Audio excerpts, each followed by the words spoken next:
नमस्कार दोस्तों, स्वागत है आपका स्टडी फॉर सिविल सर्विसेज में। वीडियो को पूरा देखिए। कोई भी आपका फीडबैक है, कोई सजेशन है, तुरंत वीडियो में कमेंट करके जरूर बताइए। अच्छा लगे तो वीडियो लाइक जरूर कर लीजिए और ऐसे वीडियो लगातार फ्री में पाने के लिए चैनल को तुरंत सब्सक्राइब कर लीजिए और बेल आइकन को जरूर टैप कर लीजिए ताकि आगे भी सारे वीडियो आपको मिलते रहे। यूट्यूब में फॉलो करते हैं तो प्लीज ये वाला फ्री टेलीग्राम चैनल जरूर ज्वाइन कर लीजिएगा। सारे नोटिफिकेशन, सारे अपडेट यहीं पे आते हैं, ध्यान रखिएगा। स्टडी फॉर सिविल सर्विसेज का कोई भी पेड ग्रुप अगर आपको ज्वाइन करना है तो सिर्फ 856480530969606089786445 यही नंबर है हमारे, सिर्फ जहां पे कॉल या व्हाट्सएप कर सकते हैं। इंस्टाग्राम पे हमारा पेज जरूर फॉलो कर लीजिएगा, स्टडी फॉर सिविल .सर्विसेज है। ट्विटर पे हमको जरूर फॉलो कर लीजिएगा, @स्टडी फॉर सिविल्स है। नमस्कार दोस्तों, स्वागत करता हूं मैं आप सभी का आपके अपने channel study for civil services में। हमने एक लेक्चर सीरीज आपके साथ शुरू की है जिसमें उत्तर प्रदेश पीसीएस से संबंधित पुराने वर्षों के मेंस पेपर हम आपसे डिस्कस कर रहे हैं। वर्ष 2018 से इसकी शुरुआत की गई है।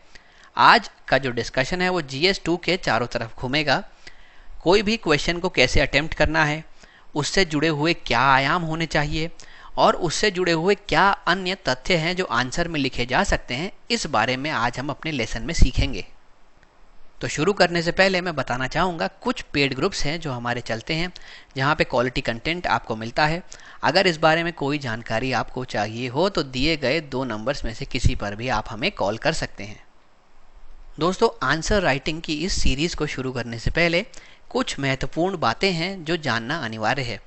देखिए, जो भी क्वेश्चन होता है उसमें कहीं एक कीवर्ड छुपा होता है जिसको हम मुख्य शब्द भी कहते हैं। आपका कार्य यह है कि आपको सबसे पहले उसको समझना है, उसको पहचानना है और फिर उसी अनुसार अपना उत्तर तैयार करना है। देखिए, जब भी हम अपना आंसर रेडी करते हैं तो सबसे पहले हम लोग लिखते हैं इंट्रोडक्शन या फिर परिचय। बेसिकली उसमें करते ये हैं कि जो आने वाला उत्तर है उसकी भूमिका बना देते हैं।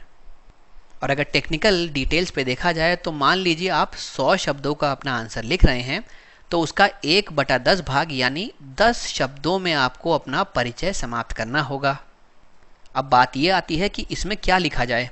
अगर आपको 2 यूनिवर्सल चीज़ें याद रखनी हो तो देखिए, सबसे पहले कोई भी चीज़ अगर दी हो तो आप उसको परिभाषित करके या फिर उसकी डेफिनेशन लिख के अपना उत्तर शुरू कर सकते हैं, या फिर उससे संबंधित कोई और तथ्य, कोई और फैक्ट भी आप यहाँ लिख सकते हैं। फिर आती है main body of the answer, subject matter, विषय वस्तु। यहाँ पे आपको पूछा गया जो क्वेश्चन है उसके ही संदर्भ में सभी पॉइंट्स लिखने होते हैं। तो आप कैसे करेंगे, मान लीजिए अगर आप कोई कोर्ट में केस लड़ रहे हैं तो वो आपका केस मजबूत तब होगा जब आप उसके लिए सबूत देंगे, एविडेंस देंगे। वही सेम चीज़ अप्लाई होती है आपके आंसर्स पे। जितने ज़्यादा सबूत आप देंगे उतना ज़्यादा मजबूत आपका आंसर होगा। लेकिन आपके आंसर में सबूत से मेरा तात्पर्य है आपको तथ्य लिखने होंगे।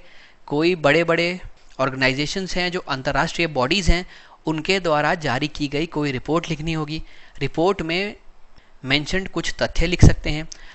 जो न्यायालय है उसके निर्णय को यहाँ लिख सकते हैं। उसके अलावा मानचित्र का प्रयोग कर सकते हैं। इन सब की मदद से आप अपने आंसर को मजबूत बना सकते हैं। फिर आंसर को जब एंड करते हैं तो हम एक कंक्लूजन या एक निष्कर्ष लिखते हैं। ध्यान रखना है कि संतुलित दृष्टिकोण से हम एक कोई निष्कर्ष लिखें। उसके अलावा जो भी आप कंक्लूजन लिखें उसमें आशावादी रहने की कोशिश करें आप अपने निष्कर्ष में समाधान लिखें। इससे होगा ये कि जो भी आपकी कॉपी चेक करेगा उसको लगेगा कि आपके अंदर वो जज्बा है कि कोई समस्या अगर है तो उसको सॉल्व कैसे किया जा सकता है। इसीलिए अपने जो निष्कर्ष है उसको सकारात्मक रखें, संतुलित रखें और आशावादी रखें। साथ ही साथ उसमें कोशिश करें कि कोई समाधान का उल्लेख करें। तो अब दोस्तों हम लोग शुरू करते हैं सेक्शन ए के साथ। इसमें 125 शब्द जो है आपकी मैक्सिमम सीमा होती है।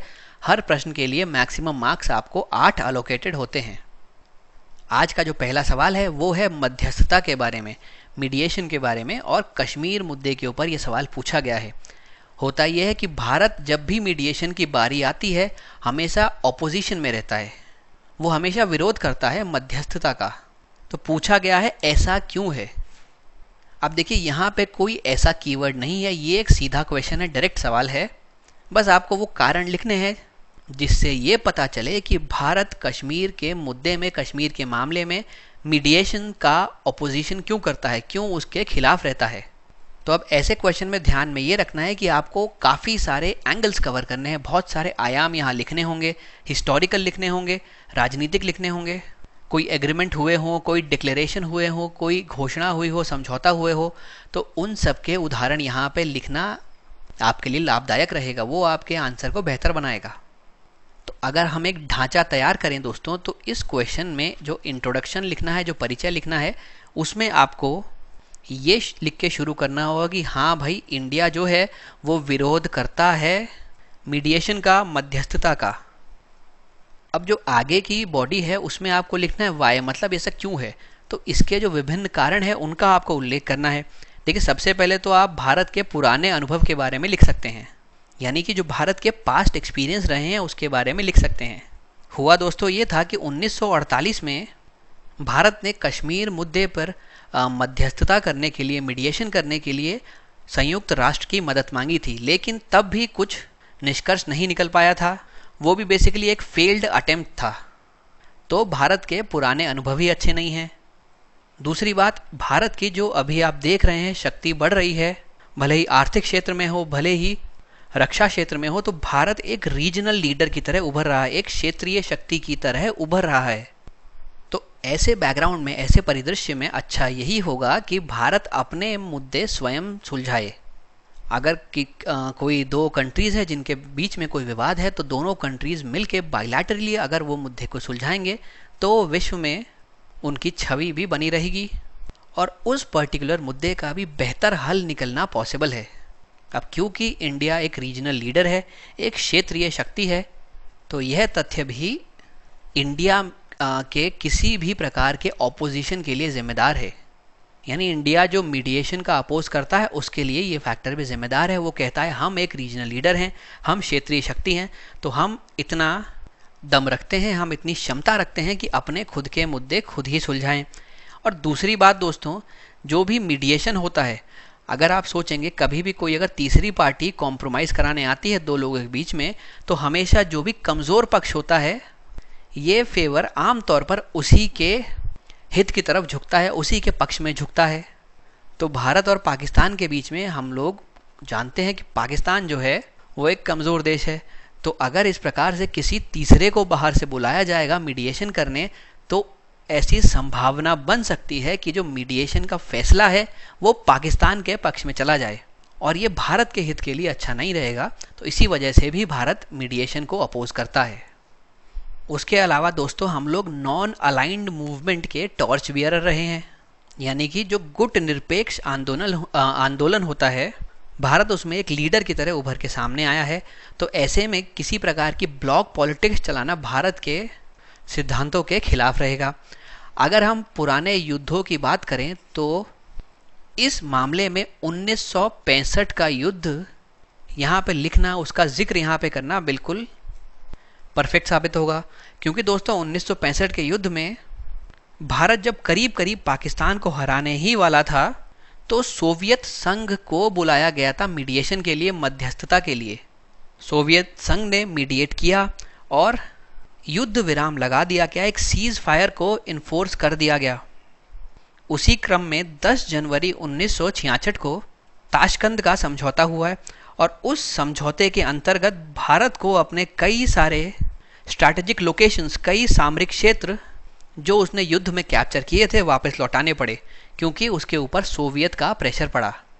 तो यहाँ से हम देख सकते हैं कि फिर से किस प्रकार इस मीडिएशन का नुकसान भारत को भुगतना पड़ा।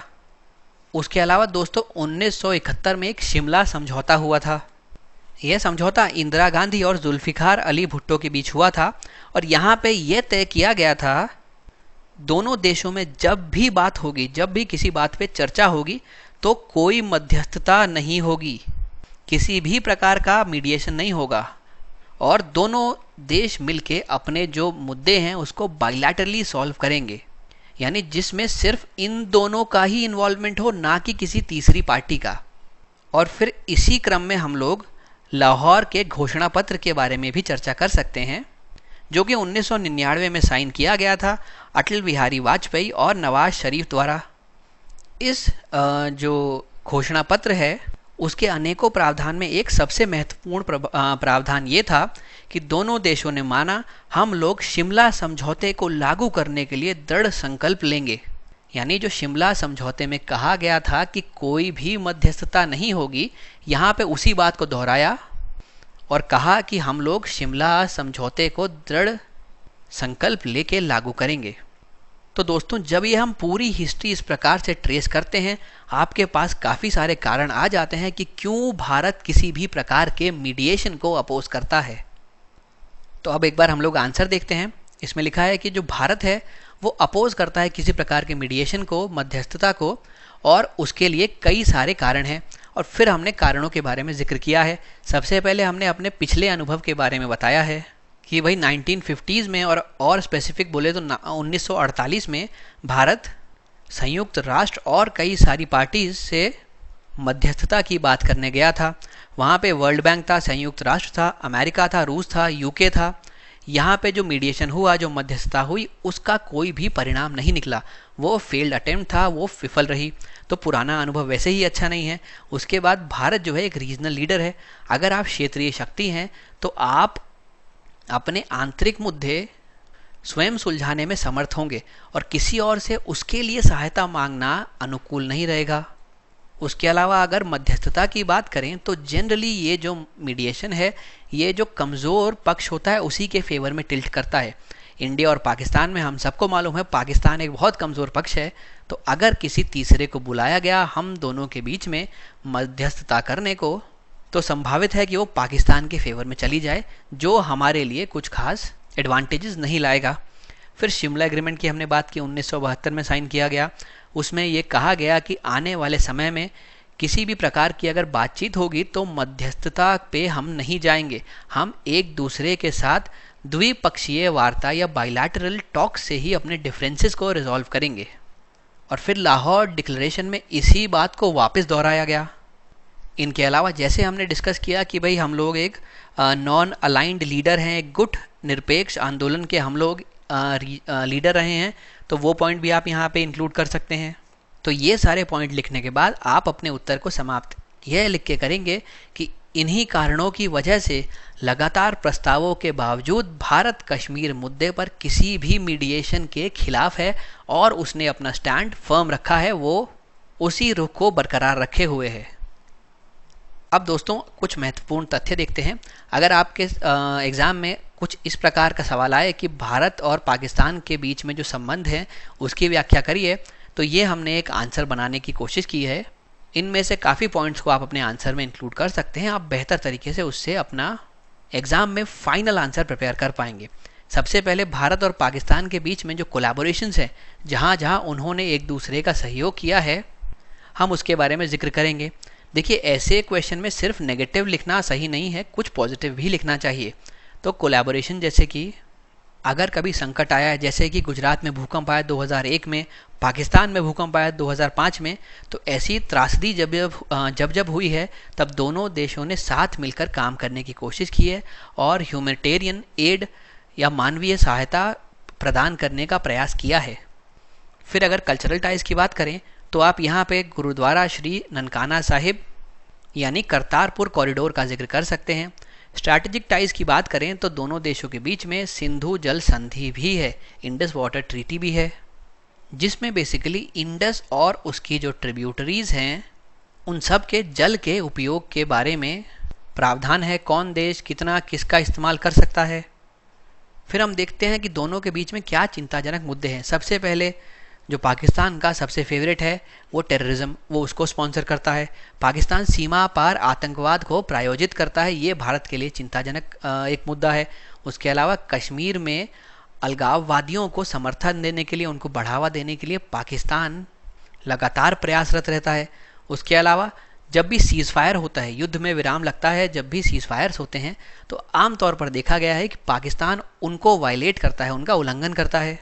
पंजाब में कुछ सेक्शनलिस्ट मूवमेंट चल रहे हैं, कुछ वर्गवादी आंदोलन चल रहे हैं, जिनको और आग देने के लिए पाकिस्तान वित्त पोषित करता है। उसके अलावा चाइना और पाकिस्तान के बीच में जो संबंध बन रहे हैं, जो नेक्सस बन रहा है, वो भारत के लिए चिंताजनक है। एक सीपेक करके प्रोजेक्ट है जिसको चाइना पाकिस्तान इकोनॉमिक कॉरिडोर के नाम से भी जानते हैं, वो भारत के कुछ क्षेत्रों में से होके गुजरता है, जिसकी वजह से भारत की खुद की टेरिटोरियल इंटेग्रिटी को खतरा आता है, यानी क्षेत्रीय अखंडता जो है भारत की वो खतरे में पड़ जाती है।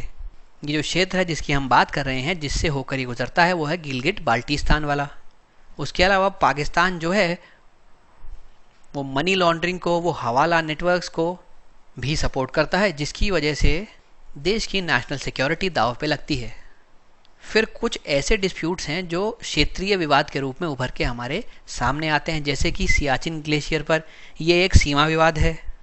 फिर कश्मीर का मुद्दा, जैसे हमको मालूम है, पीओके के आसपास का जो क्षेत्र भारत का है और पाकिस्तान उसमें डिस्टर्बेंस करने की लगातार कोशिश करता है, उस पर इलीगल ऑक्यूपेशन कर रखा है पाकिस्तान ने। फिर गिलगिट बाल्टिस्तान वाला क्षेत्र जहाँ से सीपैक होकर गुजरता है, जिसकी वजह से इंडिया की टेरिटोरियल इंटेग्रिटी को नुकसान पहुँचता है। फिर सर क्रीक डिस्प्यूट भी एक सीमा विवाद है। ये बेसिकली गुजरात और सिंध प्रोविंसेस के बीच में है। ये एक करीब 96 किलोमीटर लंबी पानी की इस तरीके की पट्टी है, यहाँ पे पाकिस्तान और यहाँ पे भारत। अब ये जो है दोनों के बीच में से होके गुजरता है, और क्योंकि यहाँ पे सीमा बहुत अलग से हाईलाइटेड नहीं है, इस वजह से आमतौर पर ये क्षेत्र जो है विवादित रहता है। अगर इसकी इम्पोर्टेंस के बारे में बात करें तो इस क्षेत्र में बहुत बेहतरीन फिशिंग ग्राउंड्स बनते हैं, यानी बहुत अच्छे यहाँ पे मछलियाँ होती हैं, जिनकी ही वजह से कई लोगों की इकोनॉमी चलती है। परंतु इस क्षेत्र में क्योंकि क्लियर डिमार्केशन नहीं है बाउंड्री का, सीमा का, तो ये विवादित क्षेत्र बन जाता है। उसके अलावा यहाँ पे तेल के भंडार भी हैं, यहाँ पे गैस के भंडार भी हैं, तो ये एरिया जो है स्ट्रैटेजिक दृष्टि से भी बहुत बेहतरीन एरिया है, और इसी वजह से इसके चारों तरफ डिस्प्यूट रहता है। फिर अगर बात करें व्यापार के संदर्भ में, तो MFN यानी मोस्ट फेवर्ड नेशन का जो स्टेटस पाकिस्तान को भारत ने दिया हुआ था, उसको पुलवामा हमले के बाद वापस ले लिया गया। ये जो मोस्ट फेवर्ड नेशन का स्टेटस है, ये जो दर्जा है सबसे पसंदीदा राष्ट्र का, ये बेसिकली विश्व व्यापार संगठन के द्वारा दिया जाता है। इसके तहत एक समझौता हुआ था जिसको हम लोग टैरिफ और ट्रेड पर जनरल समझौते के नाम से जानते हैं। उसके तहत ये MFN का दर्जा दिया जाता है, मोस्ट फेवर्ड नेशन का दर्जा दिया जाता है। भारत ने 1996 में ये पाकिस्तान को दे दिया था। यह जिस भी देश को दिया जाता है उसको अलग अलग प्रकार के ट्रेड बेनिफिट्स मिलते हैं। जैसे अगर वहाँ से कोई सामान हमारे भारत में आएगा तो उस पर कम से कम ड्यूटी लगेगी, या संभवतः उस पर ड्यूटी ना भी लगे। तो जो जितने भी सीमा शुल्क हैं उसके केस में यहाँ पे पाकिस्तान को फ़ायदा मिलता। लेकिन भारत ने इसको 1996 में जबकि पाकिस्तान को दे भी दिया था, पाकिस्तान ने आज तक भारत को मोस्ट फेवर्ड नेशन का स्टेटस नहीं दिया है। और अब इस प्रकार के हमले के बाद भारत ने एक कड़ा कदम उठाते हुए पाकिस्तान का भी ये स्टेटस विड्रॉ कर लिया, वो वापस ले लिया। अब इंडिया पाकिस्तान से आने वाले जो भी गुड्स हैं, जो माल है, उस पर सीमा शुल्क बढ़ा सकती है। उसके अलावा 370 अनुच्छेद हटाने का मुद्दा भी लगातार भारत और पाकिस्तान के बीच में चिंता का विषय बना हुआ है। और पाकिस्तान आमतौर पर क्या करता है, देखिए, अगर इंडिया है ये, इधर पाकिस्तान है, तो अफ़गानिस्तान जो है अगर हम जाते हैं तो पाकिस्तान से होकर जाना हमें आसान पड़ता है, सस्ता पड़ता है। लेकिन पाकिस्तान यहाँ पे भारत की एंट्री के लिए अपने दरवाजे बंद कर लेता है, जिसकी वजह से भारत को और ऑल्टरनेटिव रूट्स देखने पड़ते हैं। ये भी एक पॉइंट है जो कि दोनों के बीच में संबंध में खटास लाता है। फिर अगर बात करें दोस्तों कि दोनों के बीच में संबंध अच्छे क्यों होने चाहिए, हमको रिलेशंस को बेहतर करने की कोशिश क्यों करनी चाहिए, सबसे पहले तो भारत को अफ़गानिस्तान और सेंट्रल एशिया के लिए आसान रास्ता मिल जाएगा पाकिस्तान से होकर, और इसकी वजह से हमारी जो सेंट्रल एशिया से कनेक्टिविटी है वो भी बेहतर हो जाएगी। अब जब हमारी कनेक्टिविटी बेहतर होगी तो उस जगह पर व्यापार भी बढ़ेगा और ट्रेड बढ़ेगा, तो भारत में आने वाला पैसा भारत की ओवरऑल इकोनॉमी को एक पुश मिलेगा। अब अगर पाकिस्तान के संदर्भ में बात करें तो पाकिस्तान अगर हांगकांग या फिर दुबई से कोई भी चीज़ मंगवाता है तो अभी उसको भारत के थ्रू ना मंगवा के इस तरीके से मंगवाना पड़ता है। अगर दोनों के बीच में अच्छे रिलेशन रहे, पाकिस्तान ने अपनी हरकतें सुधारी, तो वो भारत से होकर भी अपने गुड्स को मंगा सकेगा, जिसकी वजह से ट्रांसपोर्ट कॉस्ट में कमी आएगी, जिसकी वजह से ओवरऑल चीज़ें जो है वहाँ पे सस्ती हो पाएंगी। अगर पाकिस्तान इन सब क्षेत्रों को जिसमें उसने अपने आप को बदनाम कर रखा है छोड़ के अच्छे रास्ते की तरफ बढ़ेगा, तो वो अपने सोशल सेक्टर्स, अपने सामाजिक क्षेत्रों के पर भी ध्यान केंद्रित कर पाएगा। सोशल पैरामीटर्स में पाकिस्तान की अभी कंडीशन बहुत ख़राब है। वहाँ पे गरीबी है, वहाँ पे बेरोज़गारी है। इन सभी चीज़ों को बेहतर तरीके से टैकल कर पाएगा पाकिस्तान। और जो सिंधु नदी पे बने हुए प्रोजेक्ट्स हैं उनका बेहतर ढंग से प्रबंधन किया जा सकेगा, संचालन किया जा सकेगा, और दोनों ही देश उनसे बेहतर ऊर्जा सुरक्षा हासिल कर पाएंगे। तो इन्हीं कारणों के वजह से हमको भारत और पाकिस्तान के संबंध को बेहतर करने की कोशिश करनी चाहिए। देखिए, पाकिस्तान के संदर्भ में आपके पर्सनल थॉट्स जो भी हों, लेकिन अगर उत्तर आपको लिखना होगा तो इसी प्रकार से हमको लिखना पड़ेगा। अब दोस्तों हम चलते हैं अपने अगले सवाल की तरफ। यहाँ पे अंतर्राष्ट्रीय न्यायालय या फिर इंटरनेशनल कोर्ट ऑफ जस्टिस के बारे में क्वेश्चन पूछा गया है। उसके अधिकार क्षेत्र की चर्चा यहाँ पे हमें करनी होगी, उसका आलोचनात्मक परीक्षण हमको करना होगा, यानी क्रिटिकली एग्जामिन करना है। आमतौर पर दोस्तों अगर किसी भी टॉपिक का हमको क्रिटिकल एग्जामिनेशन करना होता है या फिर आलोचनात्मक परीक्षण करना होता है तो उस टॉपिक से संबंधित कुछ कमियों का भी हम बखान करते हैं, हम वहाँ पे लिमिटेशंस भी लिखते हैं। तो यानी यहाँ पे इंटरनेशनल कोर्ट ऑफ जस्टिस के बारे में बताइए, उसके अधिकार क्षेत्र क्या है ये बताइए, और फिर उसके साथ जुड़ी हुई कमियां या लिमिटेशंस क्या है इस पर भी आपको चर्चा करनी होगी। तो इस क्वेश्चन में क्या करेंगे, सबसे पहले तो एक बैकग्राउंड देख के हम आईसीजे का शुरू कर सकते हैं। उसके बाद सीधे जैसे कि पूछा गया है ज्यूरिसडिक्शन उसके क्या क्या है, उसके अधिकार क्षेत्र क्या है, तो आप उन चीज़ों को यहाँ पे बताने लगें। तो दोस्तों जो इंटरनेशनल कोर्ट ऑफ जस्टिस है या फिर अंतर्राष्ट्रीय न्यायालय है, ये संयुक्त राष्ट्र का एक ऑर्गन है, यूएन का ऑर्गन है। तो यानी कि जो भी कंट्री यूएन की मेंबर होगी वो अपने आप ही आईसीजे की मेंबर होगी। हेडक्वार्टर्स है इसका नीदरलैंड्स में, एक हेग नाम की जगह है वहाँ पे। अब बात आती है कि इसको लाया क्यों गया, क्यों इसकी स्थापना की गई। तो भाई इसको फॉर्म किया गया था किसी भी प्रकार के इंटरनेशनल डिस्प्यूट्स को सुलझाने के लिए। तो इनमें से कुछ भी चीज़ आप अपने इंट्रोडक्शन में मेंशन कर सकते हैं और अपना उत्तर शुरू कर सकते हैं। फिर जैसे कि पूछा गया है कि इसके अधिकार क्षेत्र क्या हैं, यानी कि इसका ज्यूरिसडिक्शन क्या है, तो यहाँ पे आप इसके दो प्रकार के ज्यूरिसडिक्शन मेंशन कर सकते हैं। एक तो है कंटेंशियस ज्यूरिसडिक्शन या फिर विवादास्पद अधिकार क्षेत्र, और दूसरा है इसका एडवाइजरी ज्यूरिसडिक्शन या फिर सलाहकार अधिकार क्षेत्र। अगर किसी दो पार्टी के बीच में कोई भी लीगल डिस्प्यूट होता है तो वो इसके इस वाले अधिकार क्षेत्र के तहत सुलझाया जाएगा। अब जो इसका ज्यूरिसडिक्शन है दोस्तों, उसमें कोई भी केस लाने के लिए जो भी कंट्रीज़ हैं, जो भी पार्टीज़ हैं, उनको सिग्नेचर करने होंगे। अगर दोनों ने सिग्नेचर किए तो फिर इसके द्वारा दिया गया जो डिसीजन होगा वो बाइंडिंग होगा, उसको मानना ही पड़ेगा। परंतु अगर एक भी किसी पार्टी ने सिग्नेचर नहीं किए तो इसका जो डिसीजन होगा वो मान्य नहीं होगा या फिर बाइंडिंग नहीं होगा। अब अगर यहाँ पे हम लोग भारत और पाकिस्तान की बात करें तो कुलभूषण जाधव वाले केस में इंडिया और पाकिस्तान दोनों ने ही साइन करे हुए थे, इसीलिए इसके द्वारा दिया गया जजमेंट दोनों पर ही बाइंडिंग रहेगा। और अगर हम लोग एडवाइजरी क्षेत्र की बात करें तो यहाँ पे जैसे कि नाम से स्पष्ट है, ये एडवाइस देता है। किसको एडवाइस देगा, ये संयुक्त राष्ट्र और उसकी जो बॉडीज़ हैं उनको एडवाइस देगा। अगर इसने कोई डिसीजन दिया है, बाइंडिंग है, और फिर भी आपने नहीं माना तो आप पे अंतर्राष्ट्रीय प्रतिबंध लगाए जा सकते हैं, इंटरनेशनल सैंक्शंस लग सकते हैं। तो ये कुछ इससे जुड़ी हुई चीज़ें हैं, इनको आप अपने आंसर में इनकॉर्पोरेट कर सकते हैं। तो दोस्तों आइए देखते हैं आंसर इसका हमने किस प्रकार लिखा है। सबसे पहले हमने इसकी स्थापना वर्ष के बारे में बताया। 1945 में स्थापित किया गया था। कैसे?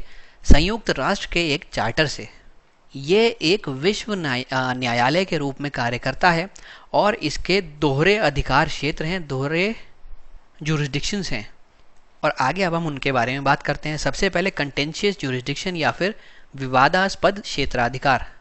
अगर कोई भी लीगल नेचर का मैटर होता है किन्हीं दो पार्टीज़ के बीच में, यानी कोई भी कानूनी प्रकृति का जो विवाद है दो पार्टीज़ के बीच में, तो उसको सॉल्व किया जा सकता है इंटरनेशनल कोर्ट ऑफ जस्टिस के इस ज्यूरिसडिक्शन के अंडर, इस क्षेत्राधिकार के अंदर।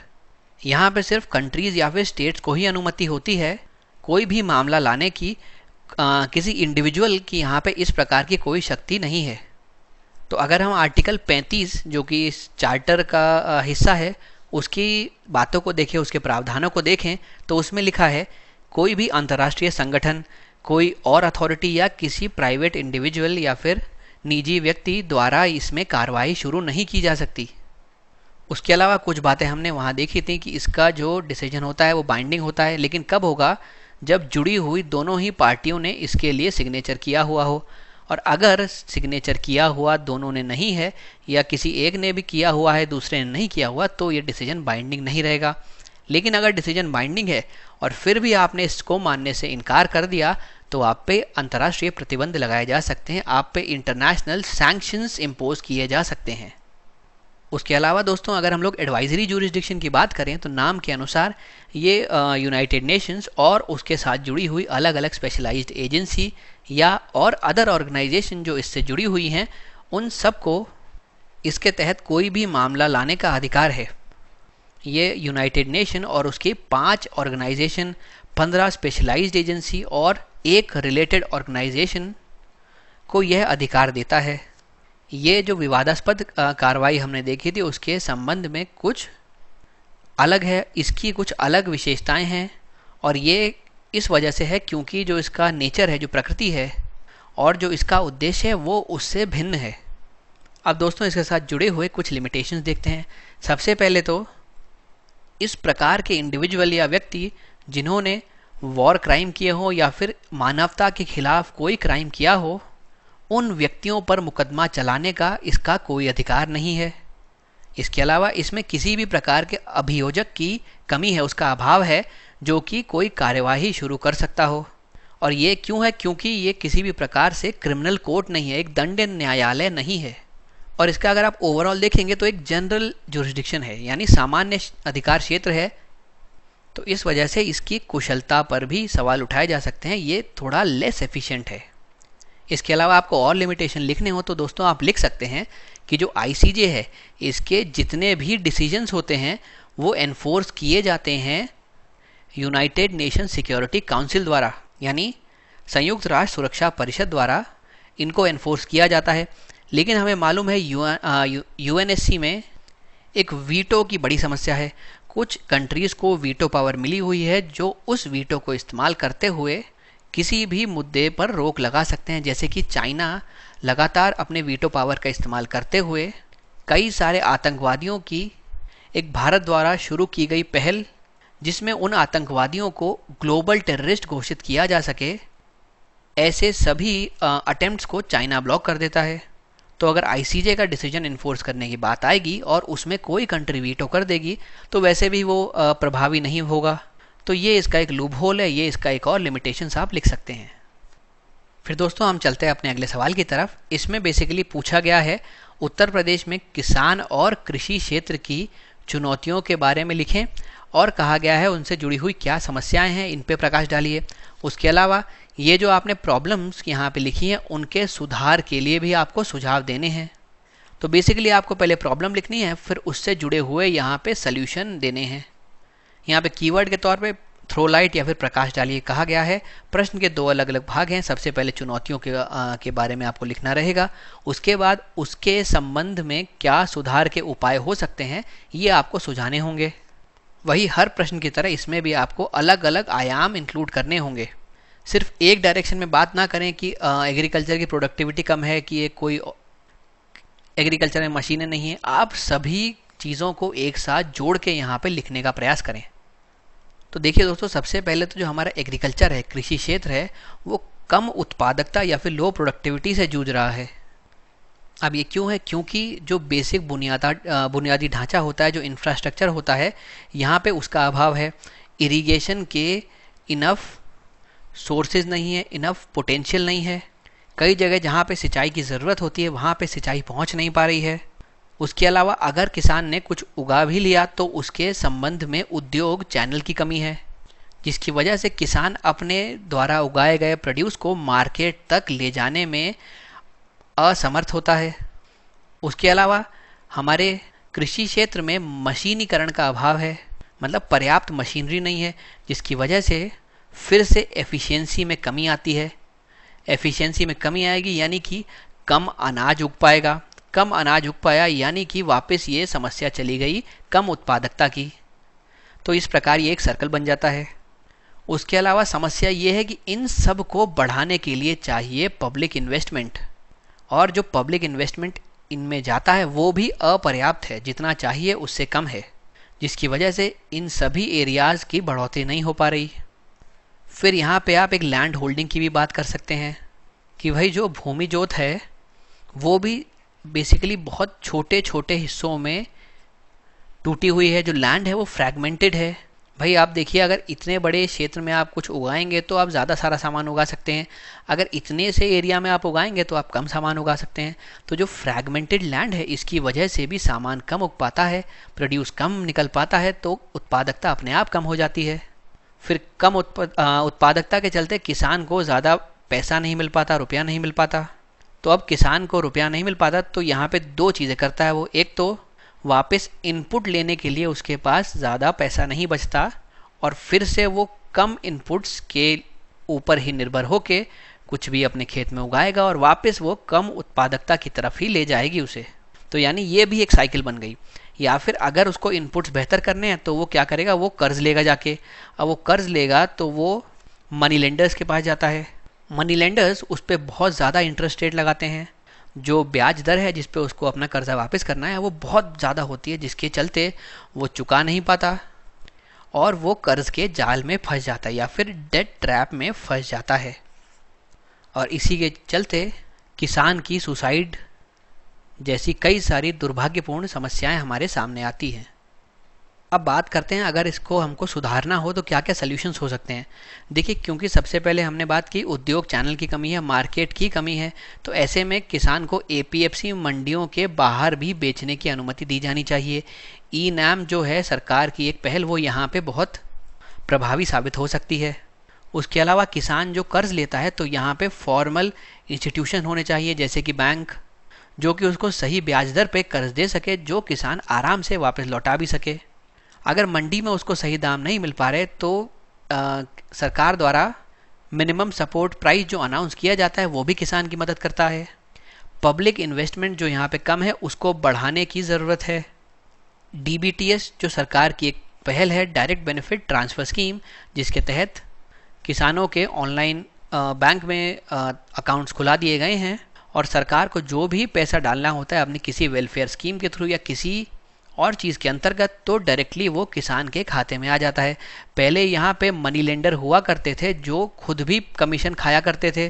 तो अगर सरकार किसान को 100 रुपये देने को बोलती थी तो ये शायद 50 रुपये खुद खा के 50 रुपये ही किसान तक देते थे। तो इससे करप्शन बहुत ज़्यादा फैलता था।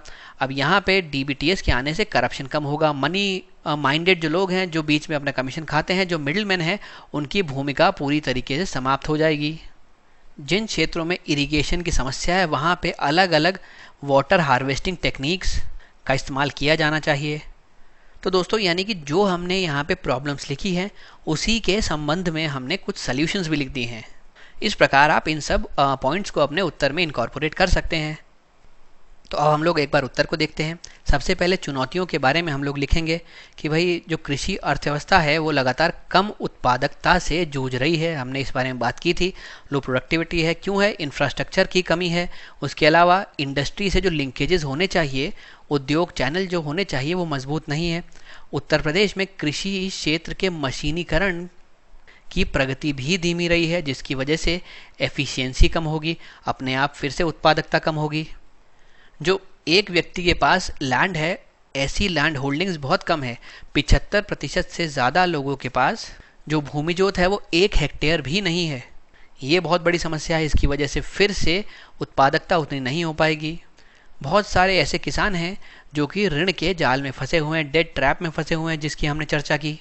उसके अलावा इन सभी चीज़ों के बढ़ाने के लिए जो सार्वजनिक निवेश चाहिए, जो पब्लिक इन्वेस्टमेंट चाहिए, उसमें भी कमी आ रही है। यहाँ समस्या और ज़्यादा चिंताजनक हो जाती है। फिर उसके बाद सकल पूंजी निर्माण जो है वो भी मंद है। विपणन के चैनल्स हैं, जो मार्केटिंग चैनल्स हैं, वो इतने अच्छे से एस्टैब्लिश नहीं हैं, इसीलिए मार्केट तक जो पहुँच है किसान की वो भी कम हो जाती है।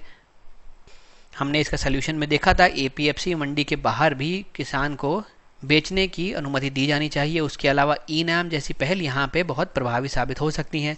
फिर एक स्टडी है इडोसी की, जो उत्तर प्रदेश में कृषि की स्थिति पे कुछ चीज़ें बताती है।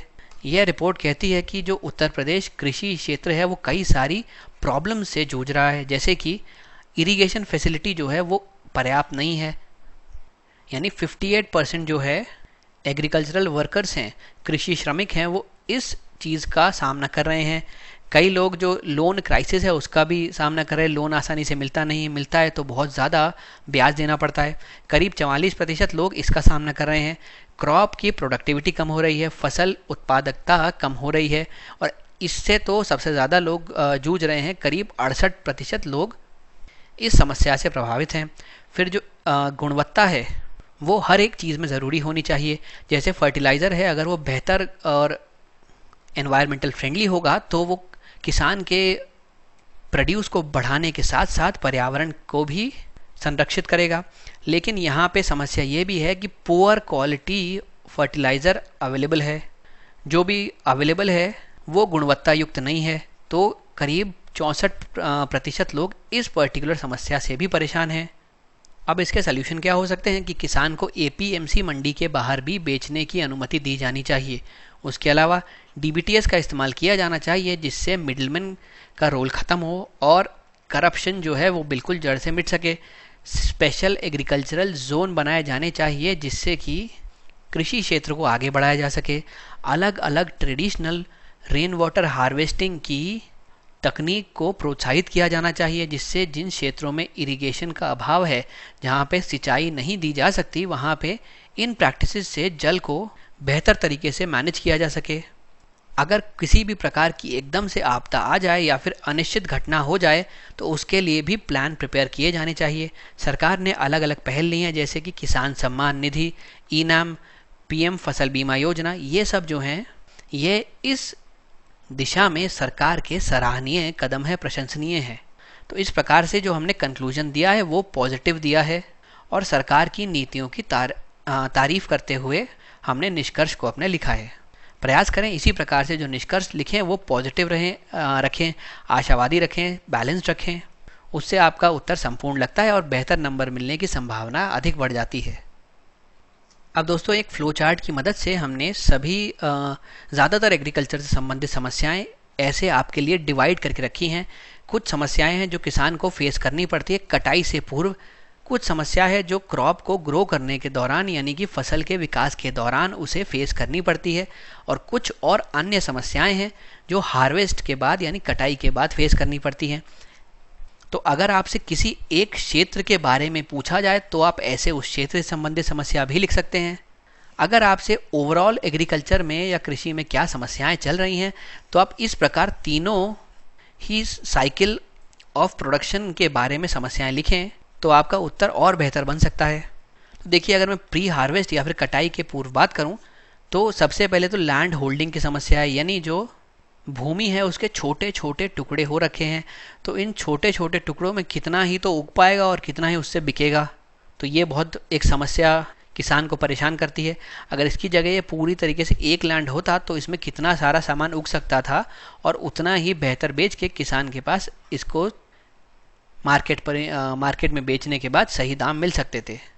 अब यहाँ पे लिखा है small and marginal land holding, यानी कि जो छोटे और लघु ये जो होल्डिंग्स हैं ये करीब 2 हेक्टेयर से कम वाली ज़मीन को या भूमि को हम लोग कहते हैं। 86% के आसपास जो देश में लैंड होल्डिंग्स हैं, जो लोगों के पास ज़मीन है, वो स्मॉल एंड मार्जिनल हैं, यानी वो 2 हेक्टेयर से भी कम है। 86% ऑफ टोटल जो लैंड पूरे देश में है लोगों के पास, उसमें ये स्मॉल और मार्जिनल है, जो यानी 2 हेक्टेयर से भी कम है। आरबीआई ने अपनी रिपोर्ट एक जारी की 2019 में, उसमें ये लिखा था कि जो कटाई के पूर्व किसान को फाइनेंस या फिर पैसे की ज़रूरत होती है तो अभी भी फॉर्मल फाइनेंस सिर्फ 40% ही लोग लेते हैं, यानी बाकी 60% लोग अभी भी मनी लेंडर्स पे डिपेंड करते हैं, उनसे पैसा उधार लेते हैं, जिसके बहुत अधिक ब्याज की वजह से परेशान रहते हैं। जो बीज हैं वो लो क्वालिटी के होते हैं, जो सीड रिप्लेसमेंट रेट है वो भी ख़राब है। देखिए, बेसिकली 2 प्रकार के सीड होते हैं, एक तो बेहतर सर्टिफाइड सीड और एक जो नॉर्मल सीड्स होते हैं। सीड रिप्लेसमेंट रेशियो का मतलब है या रेट का मतलब है इस भूमि पे कितना क्षेत्र, कितना एरिया इन सर्टिफाइड सीड्स से कवर्ड है, यानी उनमें सर्टिफाइड सीड्स बोए जाते हैं, अच्छी क्वालिटी के सीड्स बोए जाते हैं इन कंपैरिजन टू वो वाला एरिया जिसमें नॉर्मल क्वालिटी के सीड्स बोए जाते हैं। तो अगर ये रेशियो ज़्यादा होगा, इसका मतलब किसान बेहतर वाले सीड्स ज़्यादा लगा रहा है अपने फार्म में, अपनी भूमि पे, तो इसकी वजह से उससे प्रोडक्टिविटी भी बढ़ेगी। प्रोडक्टिविटी की वजह से ज़्यादा माल बनेगा मार्केट में बेचने के लिए, और ज़्यादा माल बनेगा तो किसान की आय में भी बढ़ोतरी होगी। पर चिंताजनक बात यह है कि जो सीड रिप्लेसमेंट रेट है वो भी कम है। उसके अलावा लैंड रिकॉर्ड्स नहीं है, क्योंकि लैंड के रिकॉर्ड्स नहीं है तो इसके संबंधित हेरा फेरी भी बहुत होती है, और टेक्नोलॉजी का भी अभाव है, मशीनीकरण का अभाव है। फिर देखें क्रॉप ग्रोथ के दौरान सबसे पहले तो पेस्ट की समस्या। करीब 15% जो क्रॉप्स हैं, जो फसल हैं, वो पेस्ट की वजह से ही बर्बाद हो जाती हैं। क्लाइमेट चेंज या फिर जलवायु परिवर्तन से संबंधित समस्या, अलग अलग जगहों पे बाढ़ आती है, अलग अलग समय पे सूखा पड़ता है, इतनी ज़्यादा बारिश होती है कि सारी सब फसल नष्ट हो जाती है। उसके अलावा जो किसान है वो साइंटिफिक फार्मिंग नहीं कर रहे, यानी कि उस जगह की सॉइल के अनुसार वहाँ पे क्या उगना चाहिए ये जाने बिना, इसको किसी एक्सपर्ट से पूछे बिना किसान वहाँ पे वो चीज़ उगाता है जिसकी उसको ज़्यादा वैल्यू मिलेगी। तो इससे अगर उस क्षेत्र में सिर्फ ये सोचकर कोई एक फसल उगाई जाए कि उसके मार्केट के दाम वापस अच्छे मिलेंगे, तो वो धीरे धीरे करके भूमि इनफर्टाइल हो जाएगी और उसकी उत्पादकता कम होगी, अल्टीमेटली आय बढ़ने की बजाय कम हो जाएगी फार्मर की। और कई बार फर्टिलाइज़र का ज़्यादा इस्तेमाल होता है, ये सोच के कि मैं ज़्यादा अगर फर्टिलाइज़र डालूंगा तो ज़्यादा यहाँ पे उत्पादकता रहेगी, ज़्यादा प्रोड्यूस निकलेगा, उसको मार्केट में बेचूंगा, ज़्यादा पैसा आएगा। पर वो फर्टिलाइज़र भी धीरे धीरे मिट्टी को ख़राब करते हैं। फिर अगर कटाई के बाद की समस्याओं को देखें तो सबसे पहले तो उसके बाद इंफ्रास्ट्रक्चर नहीं है। भाई मैंने अपने खेत में बहुत सारे आलू उगाए, तो इतने आलू को रखने के लिए प्रॉपर गोदाम होना चाहिए या फिर कोल्ड स्टोरेज मौजूद होना चाहिए, जिससे कि आलू या कोई भी ऐसा आइटम जो जल्दी ख़राब होता है वो इसमें रखा जा सके और वो ख़राब ना हो, क्योंकि इतना पूरा तुरंत बिकना तो संभव होता नहीं। तो ऐसे कुछ यूनिट्स होने चाहिए जहाँ पे इन चीज़ों को स्टोर किया जा सके। तो ऐसे वेयर हाउसेज़ की भी कमी है और कूलिंग यूनिट या फिर कोल्ड स्टोरेजेस की भी कमी है। कई बार कई अलग अलग चीज़ों के चलते प्राइस एकदम से क्रैश हो जाता है, जिसकी वजह से किसान को जितना मिलना चाहिए उतना रुपया नहीं मिल पाता। एमएसपी संबंधित भी समस्याएं हैं। और एक जो बहुत बड़ी समस्या चलती आ रही है काफ़ी समय से भारत में, वो है फूड प्रोसेसिंग इंडस्ट्रीज़ या फूड प्रोसेसिंग इंफ्रास्ट्रक्चर की समस्या। इसका अभाव है, जिसकी वजह से किसी भी फूड को सही प्रोसेस नहीं होने दिया जाता, उसकी क्षमता कम हो जाती है। उसके तहत जो उसके साथ जुड़े हुए वैल्यू एडिशन हो सकते हैं वो नहीं हो पाते। जैसे मान लीजिए आलू है, उसके हमें चिप्स बनाने हैं तो उसके लिए एक फूड प्रोसेसिंग इंडस्ट्री होनी चाहिए। अगर ये नहीं है तो ये आलू सिर्फ मंडी में ही बिक पाएंगे। लेकिन अगर ये इसकी मौजूदगी होती तो इसी आलू से चिप्स भी बना के मैं बेच सकता था, इसी आलू को मंडी में बेच सकता था, इसी आलू से और अलग अलग प्रोडक्ट बना के मैं बेच सकता था। यानी इस पे अगर प्रोसेसिंग कर दी जाए तो इसकी वैल्यू और अधिक बढ़ जाती है, वैरायटी बढ़ जाती है, लोगों के पास ज़्यादा ऑप्शन हो जाते हैं इसको लेने के। पर ये फूड प्रोसेसिंग इंडस्ट्री का जो भारत में मौजूदगी है वो इतनी अच्छी नहीं है, और इसी कारण यहाँ पे जो एक पर्टिकुलर फूड का पोटेंशियल होता है उतना हम लोग उससे एक्सट्रैक्ट कर नहीं पाते। फिर दोस्तों कुछ महत्वपूर्ण तथ्य यहाँ पे हम पढ़ेंगे। अगर एग्रीकल्चर संबंधी कोई भी प्रश्न आपके पास आता है आगे फ्यूचर में, तो आप ये दलवाई समिति की सिफारिशें ज़रूर लिखें। इससे आपका आंसर बहुत बेहतर बन जाएगा, क्योंकि किसी एक पर्टिकुलर कमेटी ने उसकी सिफारिश की है तो ये सब जेन्युइन सल्यूशन है, ऐसा किया जाना चाहिए, ऐसा किया जाना चाहिए। तो आप इन सब सल्यूशंस को अपने उत्तर में अपने सल्यूशन बना के लिखें, और ये लिखें कि जिस प्रकार दलवाई समिति ने सिफारिश की है अगर ऐसा कर दिया गया तो कृषि क्षेत्र के लिए बहुत फ़ायदा होगा। तो एक बार हम लोग ये पढ़ते हैं। इसमें दलवाई समिति ने कहा है कि सबसे पहले तो फार्मर की परिभाषा में बदलाव करने की ज़रूरत है। अगर आप ऐसा करेंगे तभी फार्मर के जो क्राइटेरिया है, जो फार्मर्स को गोला मानते हैं, अगर हम लोग एक सेट मानते हैं तो इसके अंदर आने वाले लोग ज़्यादा हो पाएंगे। यानी इसको समावेशी बनाने के लिए इसकी परिभाषा में बदलाव ज़रूरी है। इसमें कई बटाईदारों को पट्टाधारकों को और भी कई लोगों को शामिल करने की ज़रूरत है और उनको शामिल करके उनको कई सारे बेनिफिट्स मिल पाएंगे। उसके अलावा एक डेटाबेस की ज़रूरत है जिससे कि ये पहचाना जा सके किसान कौन है और उन तक सही स्कीम्स के सही लाभ पहुंच सकें। उसके अलावा बहुत ज़रूरी है इन्वेस्टमेंट को बढ़ाना। ये तो हमने भी देखा था अपने सॉल्यूशंस में कि जो पब्लिक इन्वेस्टमेंट है वो कम हो रहा है, तो उसकी वृद्धि करना बहुत ज़रूरी है। यहाँ इन्होंने सिफारिश की है कि 2016 से 22 तक के पूरे ईयर्स में प्राइवेट और पब्लिक दोनों ही प्रकार के इन्वेस्टमेंट जो हैं, निजी और सार्वजनिक दोनों निवेशों को बढ़ाने की आवश्यकता है। और एक परसेंटेज भी दिया है, जो प्राइवेट है 12.5% की दर से एनुअली उसको बढ़ाना चाहिए और जो पब्लिक है वो 16% की दर से बढ़ाना चाहिए। उसके अलावा कुछ सब सेक्टर्स को प्रायोरिटी देना ज़रूरी है जिन पे हम इन्वेस्टमेंट फोकस करके बढ़ा सकते हैं। मान लीजिए इतने सारे क्षेत्र हैं एग्रीकल्चर में, कुछ एक क्षेत्र हमको चुनना ज़रूरी रहेगा जो हमको बेहतर रिजल्ट्स दे सकें और जिसमें अगर हम इन्वेस्टमेंट करें तो जल्दी से जल्दी रिजल्ट्स मिल सकें, फार्मर की जो आय है वो बढ़ सके। तो ऐसे क्षेत्रों को चुनना ज़रूरी है। उसके अलावा कुछ और सेक्टर्स जो कि हाई वैल्यू सेक्टर्स हैं, जो उच्च मूल्य वाले क्षेत्र हैं, जैसे कि फिशरी, एनिमल हस्बेंड्री यानी मत्स्य पालन, पशुपालन, इन क्षेत्रों में भी निवेश करने की आवश्यकता है। साथ ही ईज़ ऑफ डूइंग बिजनेस को प्रमोट करना चाहिए।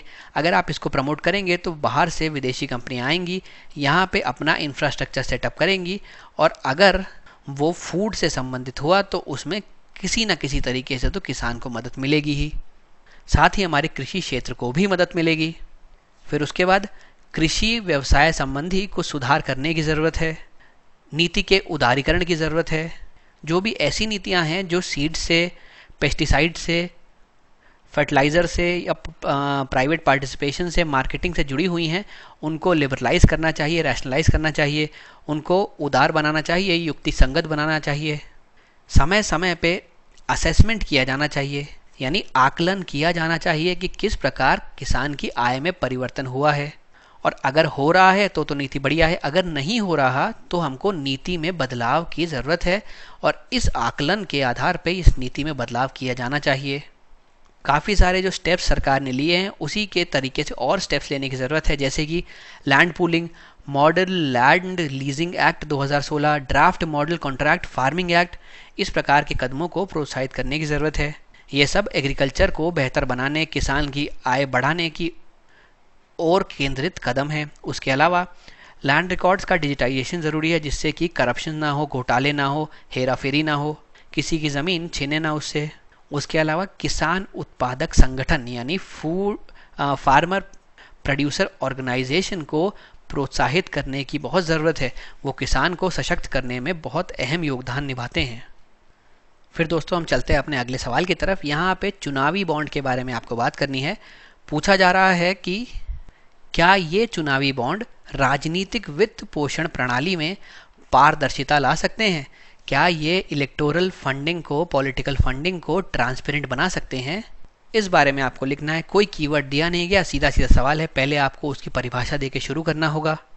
फिर जो दूसरा भाग है प्रश्न का, उसको आपको एड्रेस करने के लिए यहाँ पे विभिन्न संस्थानों की या फिर ऑर्गेनाइजेशन की एनालिसिस लिखनी होगी, लोगों की व्यू पॉइंट, दृष्टिकोण लिखने होंगे और अल्टीमेटली आपको एक इसमें बैलेंस जजमेंट देना होगा। क्या ये इलेक्टोरल बॉन्ड या चुनावी बॉन्ड पूरी तरीके से पारदर्शिता ला सकते हैं?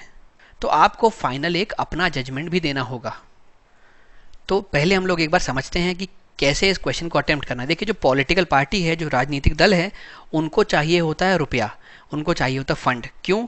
उनको इलेक्शन में कैंपेन करना होता है, उनको अपनी आइडियोलॉजी, अपनी विचारधारा को प्रमोट करने के लिए अलग अलग रैलीज निकालनी पड़ती है, उनको वोट्स मांगने की भी कैंपेनिंग करनी होती है, उनको उनके मेंबर्स की सैलरी और भी अलग अलग खर्चे जो हैं वो मैनेज करने होते हैं। उसके अलावा और भी अलग अलग प्रकार की कॉस्ट, जैसे कि ट्रांसपोर्टेशन कॉस्ट, जैसे कि बोर्डिंग कॉस्ट, ये सब भी उनको मैनेज करनी होती है। तो इन सब के लिए चाहिए रुपया, जो कि आता है इलेक्टोरल फंडिंग से। तो अभी तक क्या होता है, ये जो इलेक्टोरल फंडिंग है ये कैश में ज़्यादातर की जाती थी। कैश की वजह से सबका सब जो पैसा है वो अनअकाउंटेबल होता है या फिर नॉन ट्रांसपेरेंट होता है, तो इस वजह से इसकी पारदर्शिता और कम होती है। तो इसी सब को देखते हुए 2017 के बजट में एक नया प्रावधान इंट्रोड्यूस किया गया, वो था इलेक्टोरल फंड्स का, माफ़ कीजिए इलेक्टोरल बॉन्ड्स का। तो एक बार समझते हैं इलेक्टोरल बॉन्ड होते क्या हैं। देखिए, अगर मान लीजिए मैं एक व्यक्ति हूँ या एक कॉरपोरेशन हूँ या फिर कोई मैं कॉरपोरेट एंटिटी हूँ और मुझे किसी भी अपनी पसंद की पार्टी को कुछ रुपए डोनेट करने हैं, तो इस इलेक्टोरल बॉन्ड स्कीम के अंतर्गत मैं SBI के पास जाऊंगा और 10 रुपये, 1000 रुपये, 10,000 रुपये, 1 लाख रुपये, 10 लाख रुपये, इस प्रकार से अलग अलग इलेक्टोरल बॉन्ड्स खरीदूंगा, मुझे मिलेंगे इलेक्टोरल बॉन्ड्स। अब दोस्तों, पर ये जो पैसे मैं इसको दूंगा ना, ये कैश में नहीं हो सकते। आप नेफ्ट कर दो, आप RTGS कर दो, आप ऑनलाइन कर दो, आप DD कर दो, लेकिन आप कैश में नहीं करोगे। बेसिक मुद्दा ये था कि कैश में जो भी ट्रांजैक्शन होते हैं वो कहीं ना कहीं काले धन को बढ़ावा देते हैं, ब्लैक मनी को प्रोत्साहित करते हैं। हमको इसको रोकना था, इस वजह से कहा गया है कैश में नहीं करना और किसी भी ज़रिए से आप यहाँ पे कुछ रुपये दीजिए, SBI आपको इलेक्टोरल बॉन्ड्स देगा। फिर ये जो इलेक्टोरल बॉन्ड है वो पॉलिटिकल पार्टी, राजनीतिक दल के बैंक अकाउंट में जमा कर दिए जाएंगे। इस बैंक अकाउंट से उस पॉलिटिकल पार्टी को 15 दिन के अंदर उसको एनकैश कराना होगा, यानी उसके बदले कैश लेना होगा। अगर 15 दिन में ये पॉलिटिकल पार्टी इस तरीके से एनकैश करने में असमर्थ होती है तो इसके साथ जो भी जुड़े हुए पैसे हैं, जो इलेक्टोरल बॉन्ड है, वो प्रधानमंत्री नेशनल डिजास्टर फंड में चला जाएगा। और ये जो बैंक अकाउंट होगा पॉलिटिकल पार्टीज़ का, इस पे RBI नज़र रखेगा। तो यानी कि इसमें कोशिश की गई है कैश को बिल्कुल ख़त्म करने की। और यहाँ पे इलेक्टोरल बॉन्ड की एक नई स्कीम आई है जिसके तहत इलेक्टोरल फंडिंग को ट्रांसपेरेंट बनाने की कोशिश की गई है। परंतु ये तो इंटेंशन था, पर इसके पीछे की समस्याएं को अभी तक हमने नहीं देखा है। तो देखिए, सबसे पहली जो समस्या है, जो कई सारे संगठन या बॉडीज़ कह रहे हैं, वो है इसकी अनोनिमिटी की समस्या। यानी किसी को भी ये पता नहीं चल पाता मैं कौन सी पार्टी को पैसा डोनेट कर रहा हूँ। तो जो सारा ये पूरा फंक्शनिंग है, पैसे का जो ट्रांजैक्शन हो रहा है, ट्रांसफ़र हो रहा है, सब अनोनिमस है, किसी को नहीं मालूम कौन सी पार्टी को मैंने डोनेट किया। तो जहाँ भी इस प्रकार के अनोनिमिटी आ जाती है, अपने आप जो पारदर्शिता है वो तो कम होगी ही। अब लेकिन इसका एक एंटी आर्ग्यूमेंट भी है। भाई, अगर मान लेते हैं हम अनोनिमिटी हटा देते हैं, मैं हूँ एक व्यक्ति और मैंने एक XYZ पार्टी को डोनेट कर दिया और ये बात सबको मालूम पड़ गई कि मैंने इसी पर्टिकुलर पार्टी को पैसा डोनेट किया है। मान लेते हैं जब इलेक्शन के रिजल्ट आते हैं तो ये XYZ जो पार्टी है ये गवर्नमेंट नहीं बना पाती और कोई ABC पार्टी सरकार बना लेती है। अब क्योंकि सबको मालूम है कि मैंने तो इस पार्टी को डोनेट किया, यानी मैं इस पार्टी का समर्थक हूँ, इसकी आइडियोलॉजी का समर्थन मैं करता हूं और ABC पार्टी के लिए मैंने पैसा डोनेट नहीं किया। तो ऐसे केस में अगर मैं कोई इंडस्ट्रियलिस्ट हूं या कोई कॉरपोरेशन हूं तो ये संभावना बढ़ जाती है कि ये पर्टिकुलर पार्टी ABC जो अभी पावर में आई है ये मुझे विक्टिमाइज कर सकती है, किसी न किसी तरीके से यह मेरा नुकसान कर सकती है। तो इससे लगता है कि हाँ, एनोनिमिटी ठीक भी है। तो इसके हमने आर्ग्यूमेंट और काउंटर आर्ग्यूमेंट देख लिए।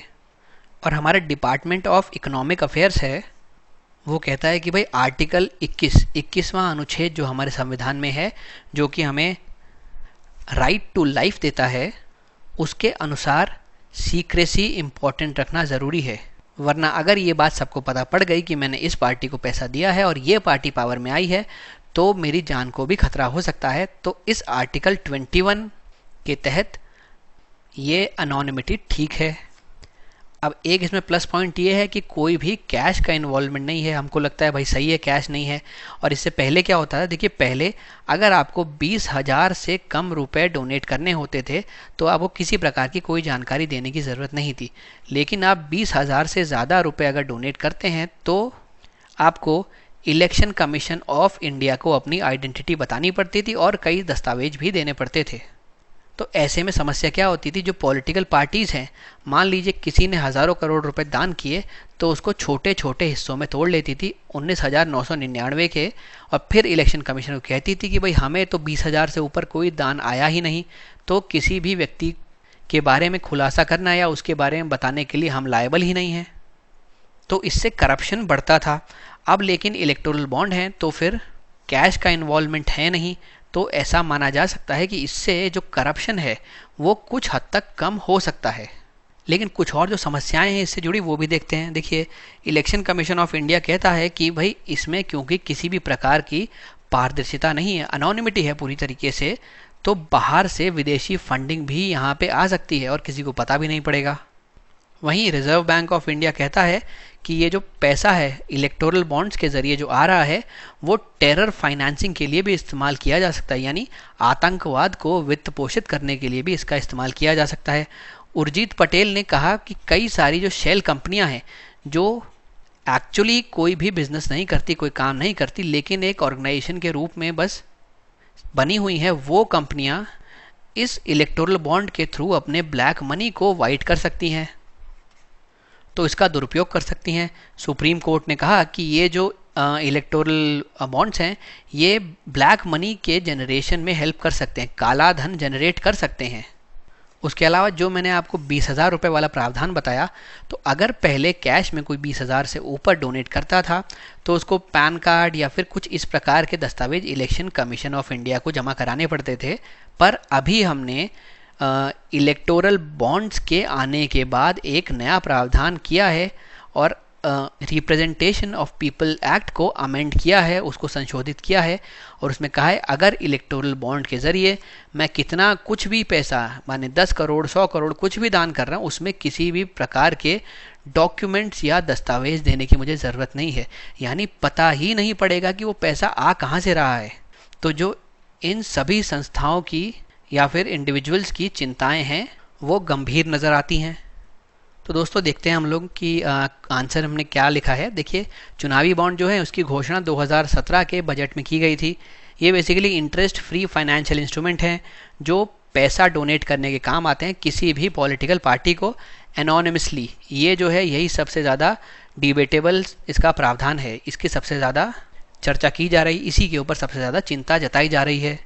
बेसिकली इसका इंटेंशन क्या था कि किसी भी प्रकार से चुनावी फंडिंग में पारदर्शिता लाई जा सके। परंतु बात यह है क्या ये इस वाले एम को सक्सेसफुली मीट करता है, वो हम अभी आगे आंसर में देखेंगे। ये इसकी थोड़ी फंक्शनिंग लिखी है कि आप इस तरीके से 1,000, 10,000, 1 लाख, 10 लाख, 1 करोड़ तक इलेक्टोरल बॉन्ड खरीद सकते हैं। कोई भी जो सिटीज़न है इंडिया का या इनकॉर्पोरेटेड या इस्टेब्लिश्ड है इंडिया में कोई ऐसी एंटिटी, वो ये इलेक्टोरल बॉन्ड खरीद सकती है। कहाँ से खरीदेगी? स्टेट बैंक ऑफ इंडिया से खरीदेगी। स्टेट बैंक ऑफ इंडिया उसके बदले इलेक्टोरल बॉन्ड जो है पॉलिटिकल पार्टी के जो बैंक अकाउंट है उसमें डिपॉजिट कर देगी। पॉलिटिकल पार्टी को 15 दिन के अंदर इस पैसे को बाहर निकालना पड़ता है। अगर वो नहीं निकालते तो प्रधानमंत्री राष्ट्रीय राहत कोष या फिर prime minister disaster relief fund, national relief fund, इसमें इसको जमा कर दिया जाता है। अब इसके साथ जुड़ी हुई चिंताएं देखते हैं। सबसे पहले इलेक्शन कमीशन कहता है कि ये ब्लैक मनी जनरेट करवा सकता है, शेल कंपनीज इस चीज़ का मिसयूज़ कर सकती हैं। यही बात उर्जित पटेल ने भी कही है। रिजर्व बैंक कहता है कि भाई ये अस्पष्टता को या फिर पारदर्शिता को कम करता है, बढ़ाता नहीं। टेरर फाइनेंसिंग में या फिर आतंकवाद के फंडिंग या वित्त पोषण में भी इसका इस्तेमाल किया जाता है। उर्जित पटेल के अनुसार कुछ शेल कंपनियां इसका दुरुपयोग भी कर सकती हैं। सुप्रीम कोर्ट ने कुछ चिंताएं जताई हैं, जैसे कि उन्होंने कहा कि इसमें जो गुमनामी वाला प्रावधान है या एनोनिमिटी है उससे ब्लैक मनी के जनरेशन को और ज़्यादा प्रोत्साहन मिल सकता है, क्योंकि ये पता ही नहीं होगा कि पैसा आ कहाँ से रहा है। अब कोई भी दस्तावेज आपको जमा नहीं करने। उसके अलावा सुप्रीम कोर्ट ने ये भी कहा है कि राजनीतिक दलों को तो लाभ है, क्यों भाई ये जो बॉन्ड है ये स्टेट बैंक ऑफ इंडिया से ही तो परचेज कर रहे हैं, तो सरकार तो कभी भी दबाव बना के उससे निकलवा सकती है कि पैसा किसने दिया था।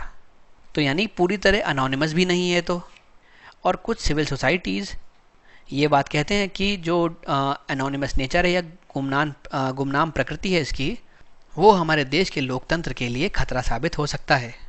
इसीलिए कुछ लोग पॉजिटिव कह रहे हैं, कुछ नेगेटिव कह रहे हैं। तो हमने यहाँ पे एंड ये बोल के किया है कि भाई इसके ऊपर स्थिति अभी भी स्पष्ट नहीं है, यानी डिबेटेबल है कि क्या ये इलेक्टोरल फंडिंग में ट्रांसपेरेंसी ला सकता है या नहीं ला सकता। इस पे अभी कुछ कहा नहीं जा सकता, क्योंकि अभी भी ये डिबेट का मुद्दा है।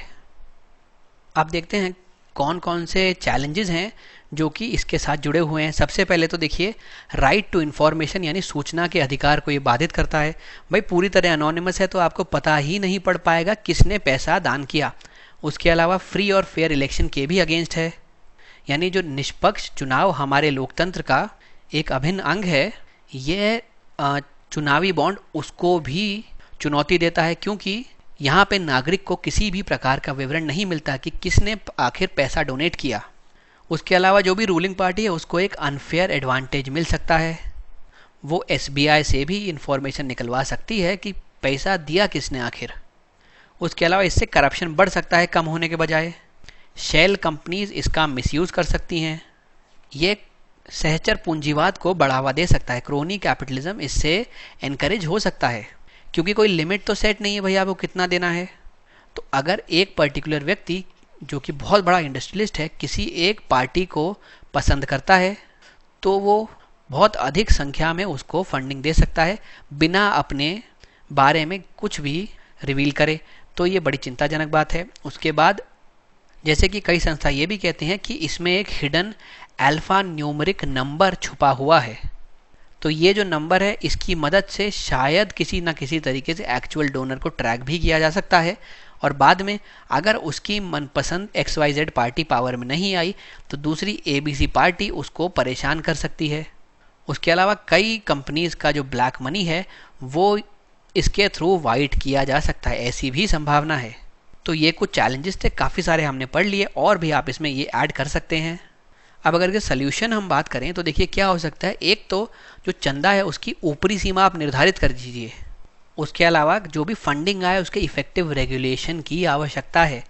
उसके अलावा अगर आप करप्शन को कम करना चाहते हैं तो आपको एनोनिमिटी को भी कम करना पड़ेगा। जो गुमनाम प्रकृति है उसकी, उसको कम करने की आवश्यकता है। जो भी गवर्नमेंट की मशीनरी है, जो शासन तंत्र है, उसको जवाबदेह और पारदर्शी बनाने की आवश्यकता है। लोगों में जागरूकता बढ़ाने के लिए अलग अलग प्रकार के जागरूकता अभियान चलाए जा सकते हैं। और जो पैसे की पावर होती है इलेक्शंस को प्रभावित करने में, उसको चेक करने की, उसको रोकने की बहुत आवश्यकता है। तो दोस्तों हम अपने आज के लेक्चर में यहीं तक के क्वेश्चंस का डिस्कशन रखेंगे। आने वाले लेक्चर्स में हम आगे के सवाल डिस्कस करेंगे। आप पूरे लेक्चर में मेरे साथ बने रहे, इसके लिए मैं आपका धन्यवाद करता हूँ।